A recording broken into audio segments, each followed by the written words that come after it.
Good afternoon to everyone and welcome to my channel, and it's me again, ang inyong chismosong Kaalda Vlogger.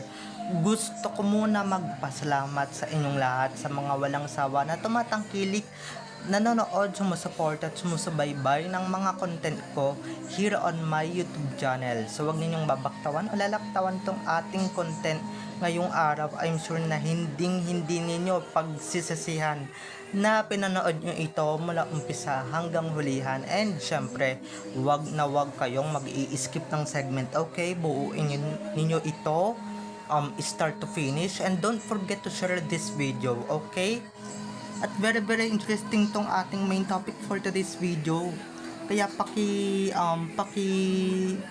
pakikalat. Okay, so eto na, dumako na tayo sa ating main topic for today's video. Natapos na ngayong sakde, naligawan issue, pag-ibig issue. Ngayon naman, Alden Richards ex Julia Barreto. So, eto na guys, watch this. Mamaya ipapaliwanag sa inyo ng buong buo. So, eto na guys, watch this.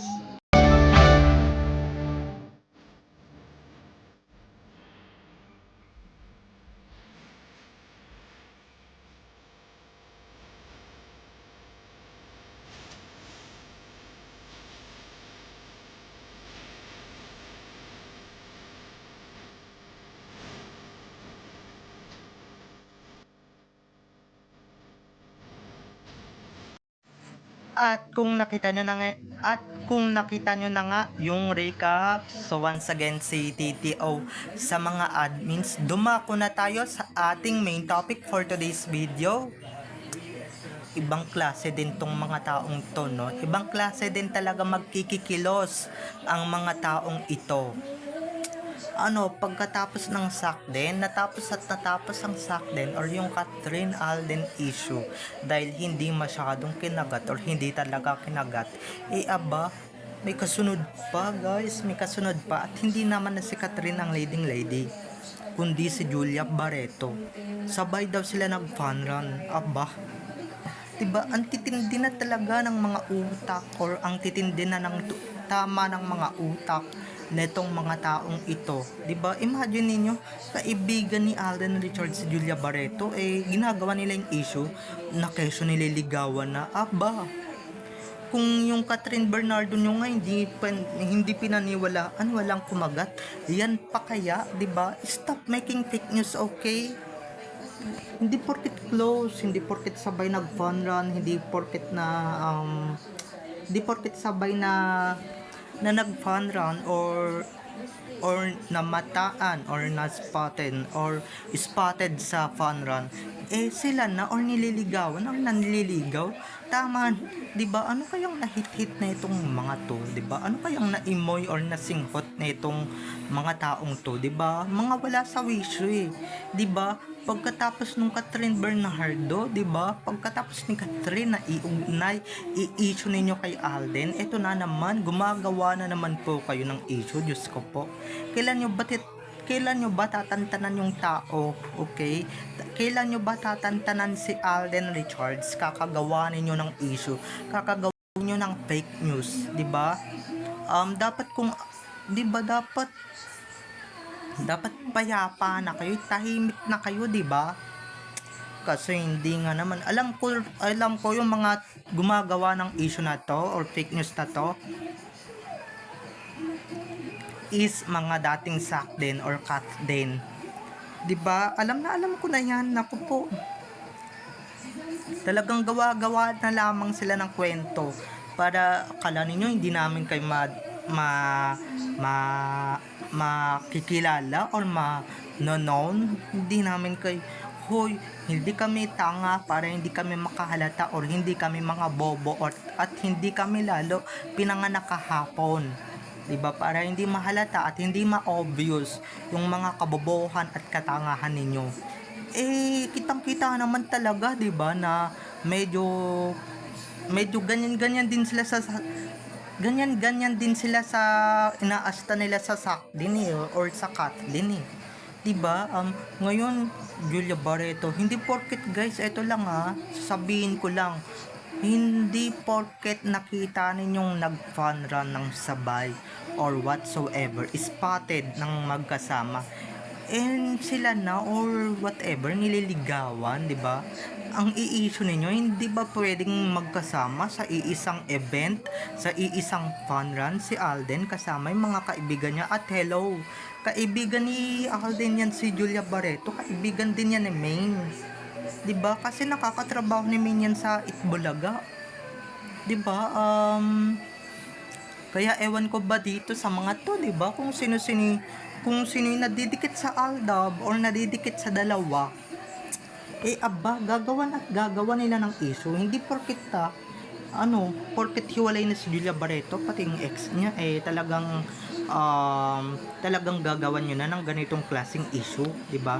Gagawan nyo na ng ganitong klaseng issue, maski si Alden na walang inaamin na anak, walang inaamin na asawa, pero kitang-kita naman na may asawa at anak na siya. Gagawa ninyo ng issue. How pathetic you are, grabe. Di ba? Napaka walang utak ng mga taong to, walang kasense. Alam niyo, kaya hindi tayo umuunlad, hindi tayo umuunlad sa bansang ito dahil sa mga Pilipinong gumagawa ng issue, gumagawa ng mga ganitong klaseng issue. 'Di ba? Kailan nyo ba titigilan yung mga ganyan pagka talagang 'di ba? Pagka talagang baka dyan sila nasasatisfy, 'di ba? Dyan sila nasasatisfy na gumawa ng issue kahit wala naman katotohanan, wala naman silang proof. Ano yun? Porket nagsabay lang mag-fun run, sabay lang mag ganito, magganyan, na ispatan sa isang event or nagkita lang sa iisang event na silang dalawa sabay silang kinumbida or in-invite sila pareho dun sa iisang event na yun, sila na nanliligaw na agad. Grabe, apaka-advance naman nung mga tao ngayon, 'di ba? Palibhasa, ganito naman kasi ngayong dekada, ngayong taon, palibhasa Gen Z na tayo. And syempre, alam niyo naman yung mga Gen Z, mga madudumi, malilikot ang isip, 'di ba? Kaya kung ano-ano yung mga tumatakbo sa isip at tumatakbo sa mga utak nila, kahit alam niyo naman talagang fake news, alam niyo naman talagang walang katotohanan, sige pa rin kayo ng sige, pipilit nyo pa rin 'di ba? Pipilit nyo pa rin yan, lalong-lalo na tong panliligaw po ni Alden kay Julia Barreto, 'di ba? Kaya stop making this wag nyo na lang pansinin yung ganitong issue, okay? Wag nyo na lang pansinin ang mga isyung ganyan dahil itong mga to, syempre gusto nilang gumawa ng baka mga fans to ni Julia Barreto, 'di ba? Para naman sa ganun, gusto nilang umingay ulit yung idol nilang malamlam na yung career or tumamlay na yung karera, 'di ba? Tumamlay na yung career. Hindi yung 'di ba?